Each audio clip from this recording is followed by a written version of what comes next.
March 1977, two 747 jumbo jets collided in Tenerife, killing 582 people.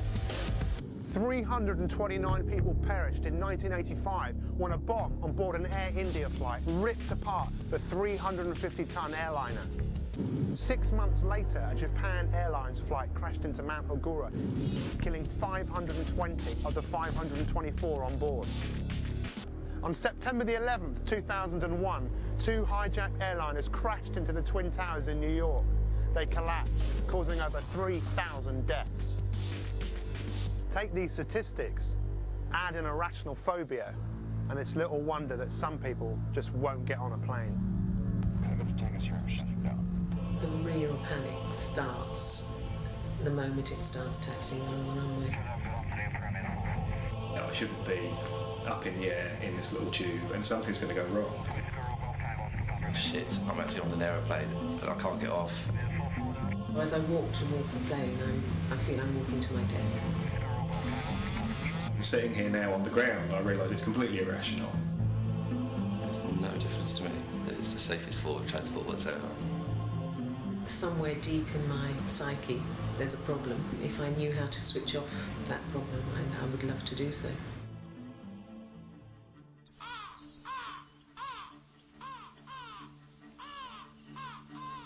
You look at the whole thing of flying, you know, the final destination, you know, departure, all those lovely negative words, and you know, goodbye. You know, just slowly but surely gives me the heebie-jeebies just thinking about it. So. But the last time that we flew and we went back, we were just about coming into land, and Warren caught hold of my hand and said, "I'll never fly again."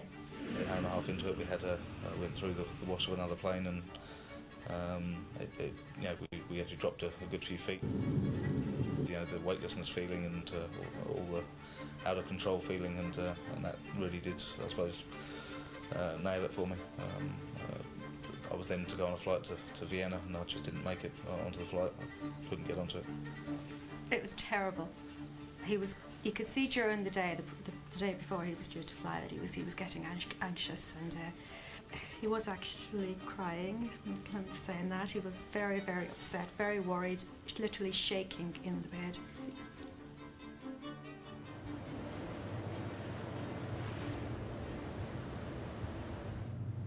I can't imagine myself sitting on a plane at all. I just really can't. Yeah, it's just the thought process of going through my own head here of me getting even onto the plane at this stage is no, you won't get me on that.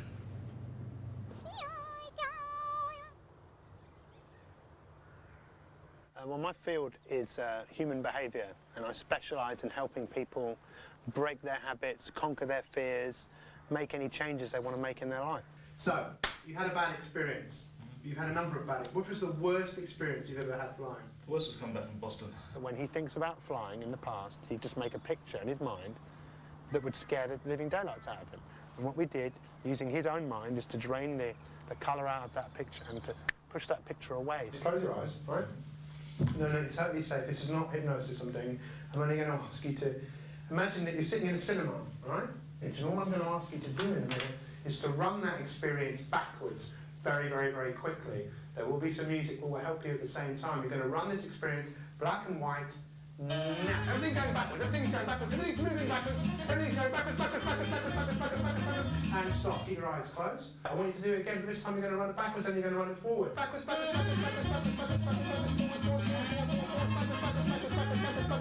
forwards, forwards, forwards, forwards, forwards, forwards.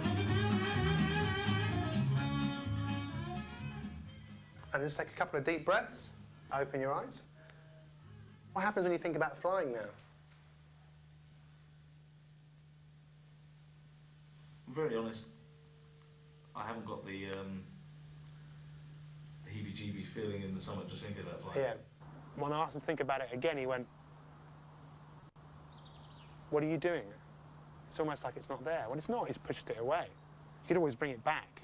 But for him, that made a huge change to him, thinking, oh, well, I've actually got power over this. Okay, I don't know about you, but I'm definitely ready to go outside. Sounds very good to me. Let's do it. Yeah.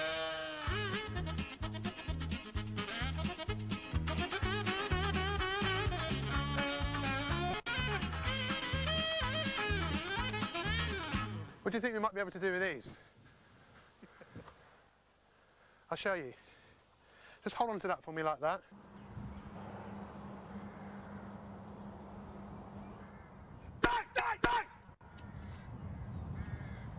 You can do that? Shall I show you how to do it first of all? It's very, very simple. You're just not using your mind. You're going to put yourself into a very powerful state. When you see someone who's very strong, especially martial artists, when they put themselves into a strong state, they're actually very, very, very relaxed. And there ain't nothing going on inside their head. And I showed him that he could actually shut up that voice inside his head. He doesn't have to listen to it. Okay, you ready to do this? Yeah. You're going to do on a count of 3. Okay, 1, 2... Well done. And then I just showed him how to put himself into a very, very powerful state where his mind is almost just disengaged. And that's why he was able to break the wood. Okay, what I want you to do is imagine that you or I are 100 foot up in the air, okay? And along here is a tightrope. Warren, like many people, are very open to suggestions. So I just said it's not really, I said there's a tightrope. It's not really a tightrope. He pictured one. I said it was 50 feet up. He pictured it 50 feet up. He started to get scared. I said, right, take a step forward, but be careful. And it made him go, ooh, be careful, I must be careful. Hang on, wait. What you need to know, down there, there are crocodiles and sharks, and if you fell, they would kill you. This next step is, you must get this step right because we're almost in the middle. Take another step. Oh my God. Oh no, he's gone. He's gone. If he's listening to my suggestions, which are really, really, really not real, what's he doing to the suggestions that he gives himself? Then making him aware of that. He's a very quick learner. It's the biggest wind ever. And I want you to take your first step. Off you go. And it's really windy and there's crocodile. No, be careful. Be careful. Stop. Oh my God. No, he's going to fall. He's going to fall. He did it again. He was ignoring me. Right now I feel, I think I'd at least walk to the plane anyway, which is something I wouldn't have done before.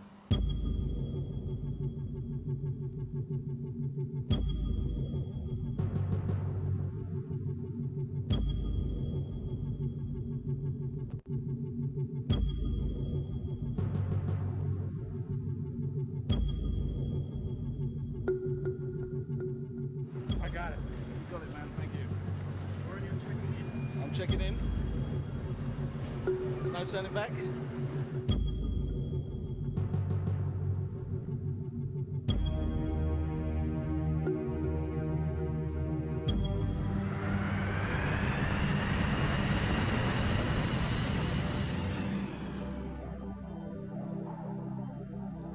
I'm floating. Yeah, take off. I still didn't enjoy it. That was quick. At the end of the day, it's only what 2-3 minutes of the overall flight. So Up above in the sky. very positive feeling. Thank you. I can see you. You sad bunch. How you doing, Pete? See you. This is my darling wife. How you doing, babe? All right? Don't try to